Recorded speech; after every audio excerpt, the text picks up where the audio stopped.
آج بھی ایسے لوگ موجود ہیں استقامت کے ساتھ. کتنے ایسے نو مسلم نہیں ہیں ہمارے معاشرے کے اندر, ہمارے اس شہر کے اندر ہے. اسلام کی وجہ سے ان کے رشتہ داروں نے ان کو نکالا, لیکن آ کر مسجد میں پناہ لیے, لیکن اسلام سے نہیں ہٹے. اور ہم خاندانی مسلمان ہیں, ہم کو اسلام ایک پرائیویٹ مسئلہ ہے, سیکنڈری مسئلہ ہے. من آئے جب ہمارا دین ہے بھائی, ہمارا مرضی ہے, ہم مرضی آئے جب مسجد کو جائیں گے, مرضی آئے جب نماز پڑھیں گے. یہ ہمارا کردار ہو چکا ہے. افسوس کی بات ہے میرے بھائیوں, اگر اسی طرح کا ہمارا کردار رہے گا, اسی طرح کا اگر ہمارا عمل رہے گا تو ہم نقصان اٹھائیں گے. دین استقامت کا نام ہے, پابندی کے ساتھ رہنے کا نام ہے. ایسے پابندی کے ساتھ جو رہتے ہیں, اور اللہ کا حکم بھی ہے وَاعْبُدْ رَبَّكَ حَتَّى يَأْتِيَكَ الْيَقِينُ, اللہ کی عبادت کرو یہاں تک کہ تمہیں موت آ جائے. نہیں, ایسا نہیں کہ یہاں تک کہ تمہیں رمضان ختم ہو جائے, روزے رہو صرف رمضان تک, نماز پڑھو صرف رمضان تک, ایسا نہیں کہا گیا, بلکہ موت تک.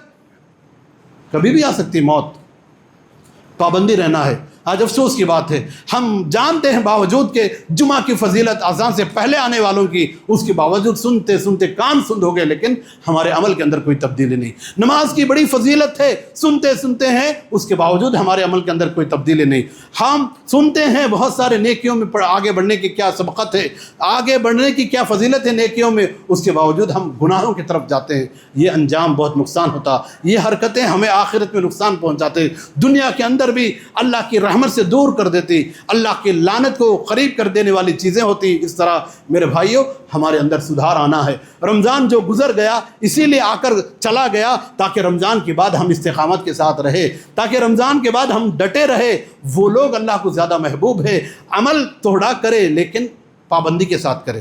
5 وقت کی نماز پابندی کے ساتھ کرو بھائی. آپ سنتیں نوافلیں پڑھنے کی بہت اجر و ثواب ہے, پڑھیے, لیکن فرض نمازیں چھوڑ کر ایک ہی دن جمعہ میں آئے, نفلہ پڑھتے چلے گئے, پھر عصر نماز میں کوئی نہ رہے, فجر نماز میں کوئی نہ رہے, فائدہ کیا ہے میرے بھائی؟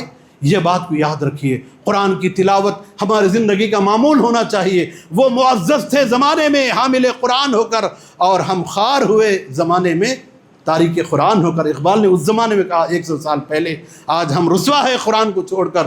قرآن کل قیامت کے دن حجت بنے گا. صحیح مسلم سنن ترمذی کی حدیث ہے, القرآن حجت لک و علیک, تمہارے حق میں بھی گواہی دے گا, تمہارے خلاف میں بھی گواہی دے گا. تم نے رمضان میں تو تلاوتیں کر لیے, ثواب کی نیت سے پورا قرآن پورا کیے, آدھا قرآن کیے, 2 پارے پورا کیے, 2 مرتبہ قرآن پورا کیے, تراویح کی نمازیں پورا پڑھے امام کے پیچھے, لیکن رمضان کے بعد تمہارا قرآن کے ساتھ تمہارا کیا تعلق رہا؟ رمضان کے بعد تمہارا قرآن کے ساتھ معاملہ کیسا رہا, رویہ کیسا رہا؟ سوچنے کی ضرورت ہے, حساب لینے کی ضرورت ہے. کل یہ قرآن اللہ کے خلاف میں, ہمارے خلاف میں حجت نہ بن جائے, ہمارے خلاف میں سفارش بنا ہے.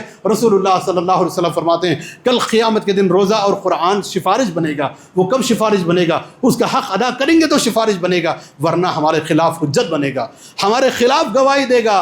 اللہ اکبر, ایسی نوبت ہماری زندگی میں نہ آئے. میرے بھائیوں آئیے ہم اللہ رب العالمین سے توبہ کرتے ہیں, اللہ رب العالمین سے گڑ گڑا کر مغفرت طلب کرتے ہیں. رب العالمین ہمیں موقع دیا, ہمیں ہوش دیا, ہمیں صحیح سمجھ دیا, ہمیں صحت دیا, تو ہم توبہ کر کے استقامت کے ساتھ, پابندی کے ساتھ, جیسے رمضان میں تھے ویسے رہنا چاہیے, جیسے رمضان میں تھے ویسا رہنا چاہیے. ایسا نہیں کہ رمضانی مسلمان بعد میں ہم شیطان رہے, ایسا نہیں, بلکہ پابند ہو جائے. اللہ تعالی ہمیں نیک عمل کی توفیق عطا فرما دے.